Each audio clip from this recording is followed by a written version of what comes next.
हाय दोस्तों, आपका स्वागत है गैसों के मिश्रण में। तो आज का क्वेश्चन है पहला। निश्चित ताप पर किसी गैस के दिए हुए द्रव्यमान का दाब उसके आयतन के प्रति लिंगानुपाती होता है। ये किसने बताया था? बॉयल्स ने बताया था। क्या बताया था कि temperature will be constant. Okay, तो गैसों का जो मास होगा, गैसों का मास का जो प्रेशर होगा वह इन्वर्सली प्रोपोर्शनल होगा वॉल्यूम के। ओके, यानी pressure of mass inversely proportional to volume होगा। Okay, pressure inversely proportional to volume किसने बताया था? बॉयल ने बताया था। ओके, क्या करने पर? टेम्परेचर कांस्टेंट रहने पर। ओके, बॉयल ने बताया था। डाल्टन ने एटॉमिक थ्योरी का सिद्धांत दिया था। अनिश्चित ताप पर किसी गैस के दिए हुए द्रव्यमान का प्रेशर, ठीक है, द्रव्यमान का जो प्रेशर होगा उसके आयतन का क्या होगा?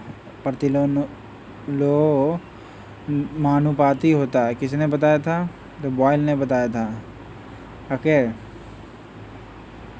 ग्राहम ने क्या दिया था? गैसों के विश्लेषण का सिद्धांत का दिया था। बॉयल का नियम आदर्श गैस का दाब तथा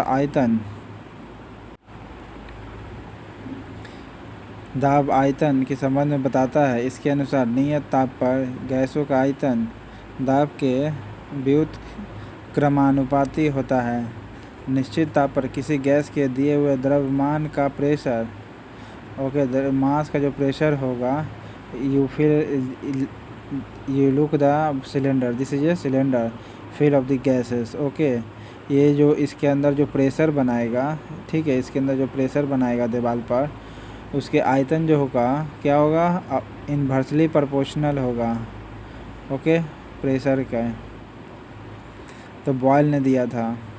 दिए हुए ताप पर गैस की एक निश्चित मात्रा के लिए दाब का मान नियत रहता है। देखिए, टेम्परेचर कांस्टेंट रहेगा, ठीक है, दिए हुए टेम्परेचर का मतलब टेम्परेचर कांस्टेंट, गैस की निश्चित मात्रा, यानी एक वॉल्यूम है उसमें जो गैस भरा हुआ, ठीक है, निश्चित मात्रा है, तो दिए गए दाब का मान नियत रहता है। ठीक है, दिए गए जो दाब है, प्रेशर जो कांस्टेंट रहेगा, ठीक है, निश्चित मात्रा के लिए निश्चित प्रेशर क्या होता है? कांस्टेंट होता है। निश्चित मात्रा के लिए निश्चित प्रेशर कांस्टेंट होता है, ठीक है, निश्चित मात्रा के लिए निश्चित प्रेशर कांस्टेंट होता है। किसने दिया था? बॉयल ने दिया था। दिए हुए ताप पर निश्चित मात्रा के लिए जो प्रेशर है, ठीक है, निश्चित मात्रा के लिए निश्चित प्रेशर मान नियत रहता है, यानी कांस्टेंट रहता है। यह कौन सा नियम है? बॉयल का नियम है। ओके, पास्कल का नियम क्या कहलाता है दोस्तों? पास्कल का नियम प्रेशर पर आधारित है, और ये जब समुद्र में जहाज वगैरह चलता है उसका जो ब्रेक काम करता है द्रव चालित, वो पास्कल के नियम पर ही काम करता है। नंबर ऑफ मॉलिक्यूल्स के बारे में पता करना है तो एवोगाड्रो नियम से पता करते हैं। ओके, बॉयल का नियम आदर्श गैस का दाब और आयतन के संबंध में बताता है। इसके अनुसार नियत ताप पर गैस का जो आयतन होता है प्रेशर के इन्वर्सली प्रोपोर्शनल होगा। ओके, स्थिर ताप पर किसी गैस का आयतन कम करने पर उसका दाब क्या होता है? बढ़ता है। क्योंकि pressure inversely proportional to volume Boyle ने दिया था। ओके, स्थिर ताप पर यानी टेम्परेचर कांस्टेंट पर रखा था बॉयल ने। ओके, तो ये गैस का आयतन कम करने पर उसका दाब क्या होता है? बढ़ता है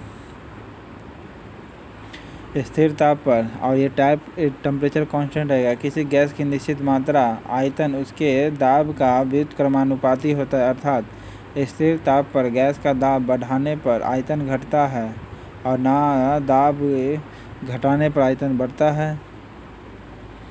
स्थिर दाब पर देखिए, अब पहले टेम्परेचर कांस्टेंट था। ओके, अब क्या है? प्रेशर कांस्टेंट रखेंगे। ओके, प्रेशर कांस्टेंट रखेंगे। प्रेशर कांस्टेंट रखते हैं तो गैस का जो आयतन होगा परम ताप के समानुपाती होगा। गैस का जो आयतन होगा डायरेक्टली प्रोपोर्शनल टू टेम्परेचर के होगा। गैस का जो आयतन होगा वॉल्यूम के डायरेक्टली प्रोपोर्शनल होगा। ये चार्ल्स ने दिया था नियम। किसने दिया था? चार्ल्स ने दिया था। जबकि temperature directly proportional to volume के बारे में बताया था। गैस का जो आयतन होगा परम ताप के समानुपाती होगा। ओके, लेकिन volume inversely proportional to pressure के बारे में कौन बताया था? बॉयल ने बताया था। ओके, विसरण के नियम का सिद्धांत किसने दिया था? ग्राहम ने। गैसों के विसरण का। सामान्य दाब और ताप पर गैसों के समान आयतन में अणुओं की संख्या समान होती है, यह नियम किसने बताया था? सामान्य दाब बोला है, ठीक है, और प्रेशर दोनों कांस्टेंट रहता है, तो गैसों के समान आयतन में अणुओं की संख्या समान होगी, किसने बताया था? एवोगाद्रो ने बताया था, एवोगाद्रो ने बताया था। ओके, समान टेम्परेचर एंड प्रेशर, यानी टेम्परेचर कांस्टेंट हो, प्रेशर भी कांस्टेंट हो। ओके, तो अणुओं में जो संख्या, आयतनों में जो अणुआ है, ठीक है, आयतनों में जो अणु है उसकी संख्या का मान क्या होगा? क्या होगा? समान होती है। अणुओं की संख्या क्या हो जाएगी? प्रेशर और टेम्परेचर दोनों कांस्टेंट हो जाए, ओके, तब अणुओं की संख्या क्या होगी? समान होगी। किसने बताया था? एवोगाद्रो ने। PV बराबर nRT है, ठीक है, तो टेम्परेचर कांस्टेंट तो प्रेशर कांस्टेंट, तो number of molecules of the gases equal हो जाएगा। ओके, एवोगाद्रो का नियम गैस से संबंधित है, नियम जिसका अमदियो अवोगाद्रो के नाम पर रखा गया है। इसे एवोगाद्रो की परिकल्पना यानी एवोगाद्रो हाइपोथेसिस कहते हैं। क्या कहते हैं? एवोगाद्रो हाइपोथेसिस कहते हैं। एवोगाद्रो का थ्योरी के नाम से भी जाना जाता है, सिद्धांत के नाम से जाना जाता है, ठीक है, एवोगाद्रो का सिद्धांत।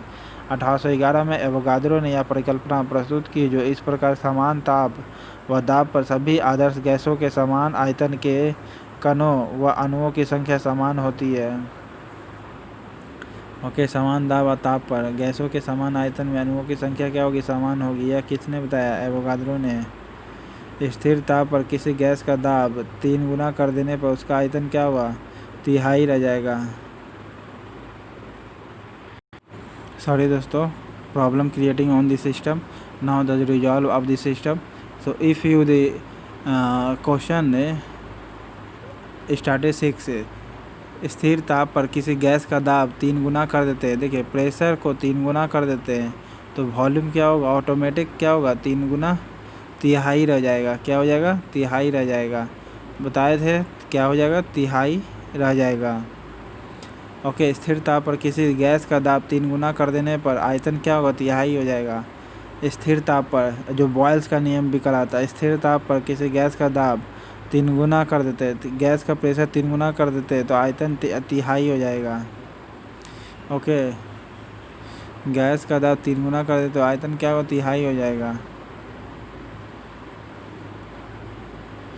NTP पर 22 ग्राम कार्बन डाइऑक्साइड का आयतन कितना होगा? 22.4 लीटर होगा। NTP पर 22 ग्राम कार्बन डाइऑक्साइड का आयतन कितना होगा? 22.4 लीटर होगा। 22.4 लीटर होगा। NTP पर 22 ग्राम कार्बन का डाई का। गैसों के विसरण का नियम किसने प्रतिपादित किया था? ग्राहम ने दिया था। गैसों के विसरण का नियम किसने प्रतिपादित किया था? ग्राहम ने दिया था, ठीक है। और बॉयल्स ने किस चीज़ को प्रेशर कांस्टेंट रखा था? प्रेशर को कांस्टेंट चार्ल्स ने रखा था, ठीक है। तब वॉल्यूम डायरेक्टली प्रोपोर्शनल टेम्परेचर आया था। अब बॉयल्स ने किसको कांस्टेंट रखा था? टेम्परेचर को कांस्टेंट रखा था, जिसमें P inversely proportional to V आया था बॉयल्स ने। नंबर ऑफ मॉलिक्यूल्स गैसों का विसरण नियम किसने प्रतिपादित किया था? ग्राहम ने। एवोगाद्रो लॉ पता है ना? नंबर ऑफ मॉलिक्यूल्स के बारे में पता किया जाता है। एक गैस विसरण के दर क्या होते हैं? विसरण का जो दर होता है अनुभार के वर्गमूल के व्युत्क्रमानुपाती होता है। अनुभार के वर्गमूल के व्युत्क्रमानुपाती होता है। गैसों का विसरण का रेट होता है, जो विसरण का जो रेट होता है, अनुभार का जो वेट होता है, ठीक है, वेट यानी मास, उसका इन्वर्सली प्रोपोर्शनल का अंडर रूट वर्गमूल के व्युत्क्रमानुपाती होता है, ठीक है। तो अनुभार के वर्गमूल के व्युत्क्रमानुपाती होता है। ये ग्राहम का नियम या विसरण नियम है की दर से संबंधित नियम है, जिसे स्कॉटलैंड के रसायन शास्त्री थॉमस ग्राहम ने प्रतिपादित किया था। थॉमस ने प्रयोग के आधार पर पाया कि किसी गैसों के विसरण विसरण को ई फ्यूजन कहा जाता है। इलेक्ट्रॉनिक, ठीक है। ई से इफ्यूजन कहा जाता है। इफ्यूजन की दर से उसके कणों को द्रव्यमान के वर्गमूल के व्युत्क्रमानुपाती होता है। ओके, अनुभार का जो वर्गमूल होता है उसके रिवर्सिबल होता है। निश्चित ताप और दाब पर विभिन्न गैसों के विसन के अपेक्षित वेग उनके घनत्व के वर्गमूल के विपरीत अनुपात में होता है। यह नियम किसने प्रतिपादित किया था? निश्चित ताप और दाब पर तो ग्राहम ने दिया था। गैसों के विसन से अपेक्षित वेग उसके घनत्व के वर्गमूल के विपरीत अनुपात में होता है। किसने बताया था? ग्राहम ने बताया था। किसने बताया था? ग्राहम ने बताया था। Okay, rate inversely proportional to density of inversely proportional under root. Okay, किसने बताया था? ग्राहम ने बताया था। और चार्ल्स ने किसको कांस्टेंट रखा था? प्रेशर को, जहाँ भी इनडायरेक्टली प्रोपोर्शनल टी आ गया था। अब बॉयल्स ने प्रेशर को कांस्टेंट रखा था नहीं, बल्कि टेम्परेचर को कांस्टेंट रखा था, इसलिए पी इन्वर्सली प्रोपोर्शनल टू भी आया था बॉयल्स ने। ओके, और डाल्टन ने एटॉमिक थ्योरी के सिद्धांत को सबसे पहले प्रतिपादित किया था। गैसों के विसन का रेट क्या होता है? R1/R2 बराबर D2/D1 अंडर रूट होगा D2/D1। तो आपका आंसर ये होगा R1/R2 बराबर D2/D1 अंडर रूट में। ओके, गैसों के विसन का रेट का मान क्या होगा? गैसों के विसन के दर और उनके घनत्व में कौन सा संबंध सही है? तो R1/R2 बराबर D2/D1 का अंडर रूट होगा। वायु से हल्की गैस कौन सी है? वायु से हल्की गैस कौन सी होगी? तो अमोनिया होती है, ठीक है। वायु से हल्की गैस कौन होती है? अमोनिया होती है। क्लोरीन का गैस का रंगीन होता है। वास्तविक गैस किन परिस्थितियों में आदर्श गैस जैसा व्यवहार करती है? लो प्रेशर हाई टेम्परेचर होना चाहिए। वास्तविक गैस का पहचान क्या होना चाहिए? लो प्रेशर हाई टेम्परेचर होना चाहिए। लो प्रेशर हाई टेम्परेचर होना चाहिए, ठीक है। लो प्रेशर हाई टेम्परेचर होना चाहिए। वास्तविक गैस की परिस्थिति में आदर्श गैस का व्यवहार। वास्तविक गैस की किन परिस्थितियों में आदर्श गैस जैसा व्यवहार करता है? वास्तविक गैस किन परिस्थितियों में आदर्श गैस जैसा व्यवहार करता है? जब वास्तविक गैस, देखो, रियल गैस कब आइडियल गैस की तरह व्यवहार करेगा? जब लो प्रेशर हो और हाई टेम्परेचर हो, तब लो प्रेशर हो हाई टेम्परेचर हो तब रियल गैस आइडियल गैस के जैसा व्यवहार करेगा। जब लो प्रेशर रहेगा तब, यानी लो प्रेशर कहाँ होता है? पहाड़ों के आप ऊपर चढ़ेंगे तब लो प्रेशर हो जाएगा दोस्तों। किसी कमरे के एक कोने में इत्र की खुली शीशी रख देने से उसकी खुशबू कमरे के सभी भागों में फैल जाती है। किसके कारण होता है? विसरण के कारण होता है, ठीक है। इफ्यूजन के कारण। किसके कारण? इफ्यूजन यानी विसरण के कारण होते हैं। Okay, naphthalene, okay, ammonium chloride and Kapoor ये ऊर्ध्वापातन यानी सब्लिमेशन देता है। पानी जब गर्म होता है तो वाइपर जो निकलता है तो वेपराइजेशन से शरीर जल जाता है। क्यों? क्योंकि उसमें इंटरनल एनर्जी होता है। ओके, जबकि वाटर का टेम्परेचर घटेगा बॉइलिंग पॉइंट। घनत्व में अंतर रहते हुए भी गैसों के पृथ्वी में के गुरुत्वाकर्षण में बल के विरुद्ध परस्पर घुल मिल जाने का स्वभाव प्रक्रिया को क्या कहते हैं? गैसों के विसरण, ठीक है। Law of gas off effusion, ठीक है, गैसों का इफ्यूजन कहलाता है। डेंसिटी में अंतर रहते हुए भी गैसों के पृथ्वी के गुरुत्वाकर्षण में बल के विरुद्ध परस्पर घुल मिलकर जाने वाले स्वभाव प्रक्रिया को कहते हैं क्या? गैसों के विसरण को कहते हैं। क्या कहते हैं? गैसों का विसरण कहते हैं। ओके, गैसों का वाष्पीकरण किसे कहते हैं? जब पानी गर्म होता है तो वेपर निकलता है, जिसे हम गैसों का विसरण वाष्पीकरण कहते हैं। और वाष्पीकरण होता है तो पानी का टेम्परेचर क्या होगा? घटेगा। ओके, बॉइलिंग क्या होगा? घटेगा। एक गैस का वाष्पन घनत्व 14 है। एक गैस का वाष्पन घनत्व 14 है, उसका अनुभार कितना होगा? अनुभार कितना होता है? वाष्पन घनत्व कितना होगा? 14 है, तो अनुभार बराबर 2 इंटू डेंसिटी होता है, ठीक है। 2 इंटू डेंसिटी होता है। अनुभार का वैल्यू क्या होता है? 2 इंटू डेंसिटी यानी 2 इंटू डेंसिटी का वैल्यू 14 है तो 28 हो गया वैल्यू। अनुभार अनुभार का फार्मूला 2 इंटू डेंसिटी होता है। गैस का अनुभार उसके वाष्प घनत्व का कितना होता है? गैस का अनुभार उसके वाष्प घनत्व का कितना होगा? 2 गुना होता है। क्या होता है? 2 गुना होता है। गैसों के विसरण नियम का प्रयोग विसरण का यानी इफ्यूजन नियम का प्रयोग, लॉ ऑफ इफ्यूजन का प्रयोग किसने किया था? ये इसमें समस्थानिकों को अलग करने के लिए किया जाता है। गैसों के इफ्यूजन, ठीक है, लॉ ऑफ इफ्यूजन का प्रयोग कहाँ करते हैं? समस्थानिकों को अलग करने के लिए, गैसों के वाष्पन घनत्व के निर्धारण के लिए। गैसों के वाष्पन घनत्व के निर्धारण के लिए, गैसों के वाष्पन घनत्व जो होता है उसको निर्धारण के लिए कि इसमें कौन कि इसका घनत्व ज़्यादा है, ऑक्सीजन का, सल्फर का, नाइट्रोजन का, ये सब विसरणीय नियम में काम करता है। समस्थानिकों को अलग करने में भी किया जाता है। गैसों के मिश्रण को अलग करने के लिए भी किया जाता है। तो इनमें से सभी होगा। कार्बन डाइऑक्साइड के विसरण की गति हवा की अपेक्षा कम होती है। क्यों? क्योंकि यह भारी होती है हवा से। क्या होती है? भारी होती है कार्बन डाइऑक्साइड। गैसों के विसरण हेतु आवश्यक शर्त उनके बीच रासायनिक प्रतिशतता क्या है?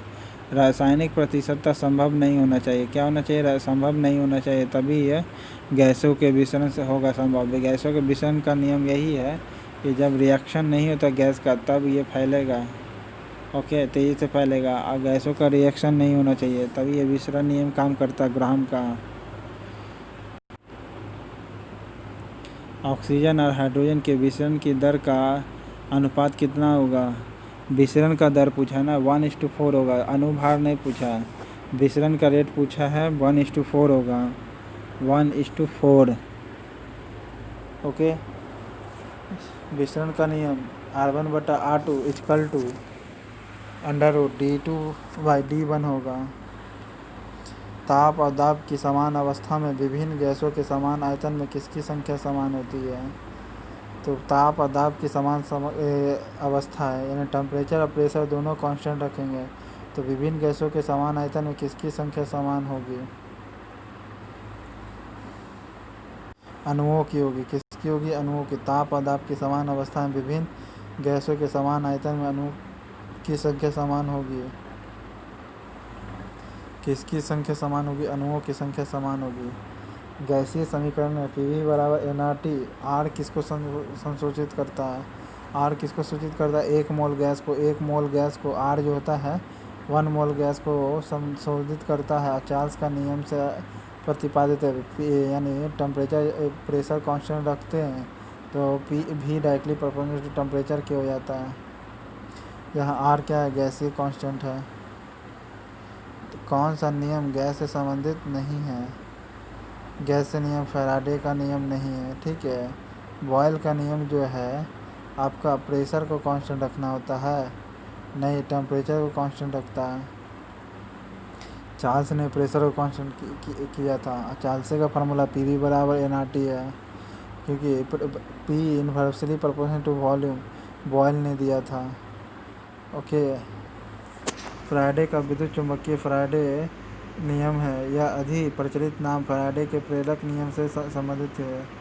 ओके, लॉ ऑफ फैराडे कहते हैं। विद्युत चुम्बकत्व का एक मौलिक नियम है। ट्रांसफार्मर, विद्युत जनित्र आदि का कार्यप्रणाली इसी के सिद्धांत पर आधारित है, ठीक है। फैराडे ने किसकी खोज की थी? गैस का, बेंजीन की खोज फैराडे ने ही किया था।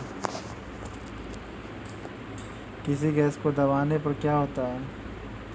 उसका दाब और ताप दोनों बढ़ता है। किसी गैस को दबाएंगे तो प्रेशर एंड टेम्परेचर दोनों बढ़ेगा, ठीक है, प्रेशर एंड टेम्परेचर दोनों बढ़ता है। आदर्श गैस की ऊर्जा निर्भर करती है किस पर? मोलों की संख्या पर। आदर्श गैस की संख्या किस पर निर्भर करती है? मोलों की संख्या पर। आदर्श गैस की ऊर्जा किस पर निर्भर करती है? मोल की संख्या पर, ठीक है। टेम्परेचर जब कांस्टेंट रखते हैं तो क्या निकलता है?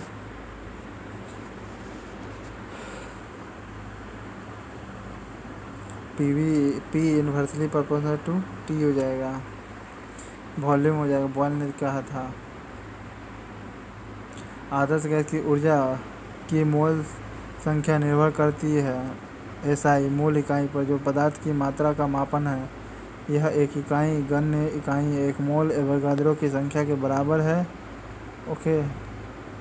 सभी गैसें शून्य आयतन प्राप्त करते, जबकि सभी गैसें शून्य आयतन प्राप्त करते -273 डिग्री सेल्सियस पर। -273 डिग्री सेल्सियस होगा, -273 डिग्री सेल्सियस होगा।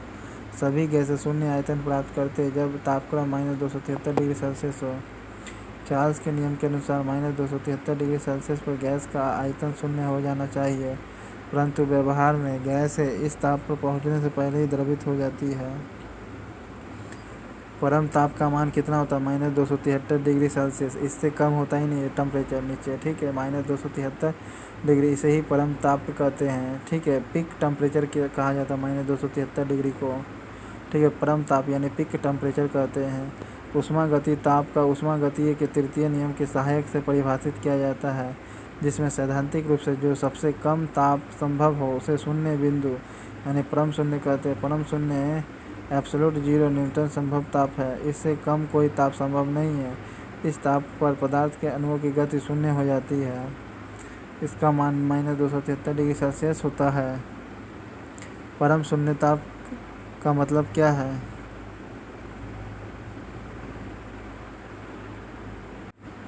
सैद्धांतिक रूप से न्यूनतम टेम्परेचर होता है। परम शून्य ताप क्या मतलब क्या होता है? सैद्धांतिक रूप से न्यूनतम टेम्परेचर होता है सैद्धांतिक रूप से, ठीक है। परम शून्य ताप का मतलब ऊष्मागतिकीय ताप या परम ताप का निरपेक्ष माप है।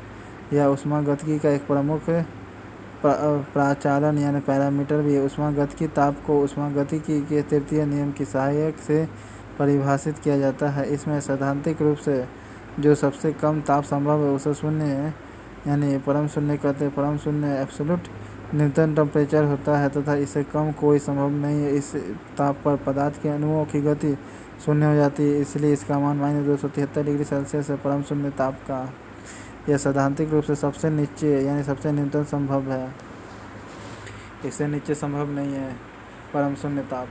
निश्चित ताप पर किसी गैस के दिए हुए द्रव्यमान दाब उसके आयतन के प्रति लुमानुपाती होता है। किसने बताया था? बॉयल्स ने बताया था, ठीक है। आयतन जो होता है प्रेशर के इन्वर्सली प्रोपोर्शनल होता है, बॉयल्स का नियम ने बताया था। और चार्ल्स का PV बराबर nRT बताया था, ओके, निश्चित टेम्परेचर पर। अगर चैनल पसंद आए तो लाइक करें दोस्तों, सब्सक्राइब करें। अगर ऐसे ही आने वाला वीडियो रहेगा मैं आपको लेके आऊँगा इम्पोर्टेंट क्वेश्चन, ठीक है। सब एग्ज़ाम में आया हुआ क्वेश्चन पूछता है दोस्तों।